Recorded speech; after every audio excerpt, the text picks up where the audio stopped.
എടാ പണി പറയടാ, എന്നെ പറ്റിപ്പോയടത്. ആടാ ആ അപ്പൊ സീനില്ല.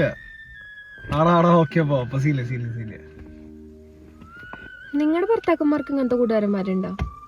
ഫോർ എക്സാമ്പിൾ, ഇയാളൊരാളെ കൊന്നൂന്നിരിക്കട്ടെ, 3 ഫ്രണ്ട്സിനെയാണ് ഇവൻ വിളിക്കുക. ആരൊക്കെയാണെന്നറിയോ? ഫസ്റ്റ് ആള് അലൻ.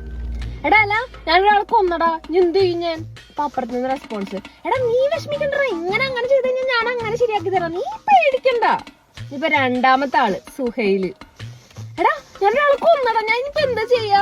അപ്പൊ അവിടെ നിന്ന് ആളിത്തിരി കൂടി ടെക്നിക്കലിയും ഇതൊക്കെ ചിന്തിക്കുന്ന ആളാണ്. ആള് പറയും, എടാ ബോഡി ഇത്ര മണിക്കൂർ ഇങ്ങനെ ചെയ്തില്ലെങ്കിൽ ഇത്ര മണിക്കൂറിനുള്ളിൽ ബോഡിക്ക് ഇങ്ങനെ സംഭവിക്കും, അപ്പൊ ഞാനൊരു കെമിക്കലും കൊണ്ടുവരാന്ന് പറയും. മൂന്നാമത്തെ ആള് ബെന്ന്. ആള് ബെസ്റ്റ് ആളാ.